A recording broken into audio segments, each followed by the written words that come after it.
Pero en realidad los calendarios que nosotros utilizamos son más solares que lunares. Y es que mm, los ritmos de la naturaleza en realidad están más afectados por la forma y los tiempos de la órbita terrestre que la forma y los tiempos de la órbita lunar. Entonces, ciertas culturas que estaban localizadas geográficamente en sitios en donde, por ejemplo, las estaciones eran pronunciadas, que fue en realidad en donde se desarrolló la especie humana, pues mmm, tenían que estar al tanto, al pendiente, incluso ser capaces de poder predecir con cierta precisión la sucesión de esas estaciones. Ya miramos, ¿no? Es decir, porque había que saber cuándo los animales pasaban por determinada zona, cuándo era época de cosecha, de recolección de frutos, etc. Y en realidad las estaciones están íntimamente relacionadas con el Sol o la ruta que aparentemente sigue el Sol en el firmamento, ¿sí? O incluso en la forma en la cual algún grupo de estrellas aparecía o se demoraba un tiempo determinado para aparecer sobre el mismo punto en el horizonte, sobre el cielo. Entonces, en realidad eso está asociado con la órbita de la Tierra y a esa unidad de tiempo, pues finalmente pasamos a llamarle el año, ¿sí? Y hay varias formas de medir ese año. Una de ellas, ya la hemos visto, es mirando cuál es el recorrido aparente del Sol, ¿sí? Porque el Sol nunca amanece en el mismo punto, el Sol siempre está moviéndose, ¿verdad? Estas son pues unas fotografías sobre Popayán. En diciembre el Sol aparece por acá. En marzo el Sol aparece por acá, ese punto en el horizonte. Y en junio, por ejemplo, el Sol aparece por acá. Entonces, y después se devuelve, ¿no? Entonces hace este recorrido. Diciembre, enero, febrero, marzo, abril, mayo, junio, que es la máxima elevación hacia la izquierda, y después se devuelve. Julio, agosto, septiembre, octubre, noviembre y diciembre. Lo mismo ocurre en realidad con las estrellas, ¿sí? Entonces un conjunto de estrellas, que ya sabemos ahora se llaman constelaciones, eh, van a aparecer de forma diferente en el horizonte, es decir, cada vez amanecen 9 minutos más temprano del día anterior. Pero en un año entonces vuelven a aparecer exactamente a la misma hora sobre el mismo punto geográfico. Entonces muchas civilizaciones se dedicaron en realidad a intentar medir esos tiempos y la unidad de medida que tenían pues era el día. Entonces el año se va a definir como un periodo de tiempo, ¿sí? Que nuestro planeta tarda en completar una revolución completa alrededor del Sol. Y que para poderse medir debe ser tenido en cuenta un punto de referencia determinado, ¿sí? En astronomía, ese punto es el que se llama, bueno, puede ser en realidad cualquiera, ¿no? Es decir, puede ser una estrella lejana, o sea, cuánto se demora una estrella lejana en ser observada en el mismo lugar a la misma hora del día. O puntos, digamos que un poco más específicos, como por ejemplo el punto vernal o el equinoccio de primavera en el hemisferio norte, que es un punto de la órbita en donde se corta tanto la eclíptica, o sea, el plano de rotación del planeta con el Sol, con el eje de rotación de la Tierra, y que tiene un efecto interesante, ¿no? Y es que en ese punto vernal el día dura exactamente lo mismo que la noche, en términos temporales. Ahí está esa ubicación que nosotros también ya la conocemos bastante. Entonces es el 21 de marzo, fecha el punto vernal o el equinoccio de primavera, ¿sí? En donde el día es exactamente, tiene la misma duración que en la noche. Entonces generalmente es el punto en el cual se suele tomar como una de las referencias para contar el, el tiempo del año. Y viene un tema muy interesante, que es averiguar exactamente cuánto dura un año. Pues nosotros sabemos y decimos que un año dura 365 días, ¿no? Es el famoso calendario civil. Ya culturas como la egipcia habían determinado muy bien ese tiempo, pero para organizarlo en meses, pues ahí vienen los problemas, ¿no? Los griegos tenían en realidad 12 meses de 30 días, con lo cual da 360.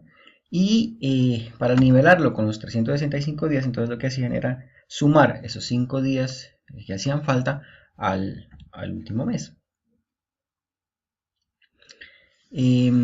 Pero el año, ya hemos visto, ¿no?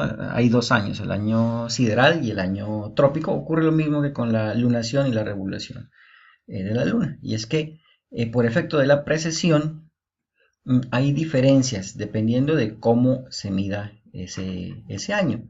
Si es exactamente una revolución de el planeta Tierra, ¿sí? Que es lo que se llama el año siderio, o el año trópico, que es el que tiene en cuenta el efecto de la precesión, ¿sí? Entonces, aquí también hay que tener en cuenta qué es lo que se quiere, qué es lo que se quiere hacer. Sí, y lo que se quiere hacer, pues en realidad es tener una medida del tiempo calendario que corresponda con el tiempo astronómico. Y en ese orden de ideas, quizá más adelante lo podamos explicar mejor, pues el tiempo que nos sirve es el del año trópico.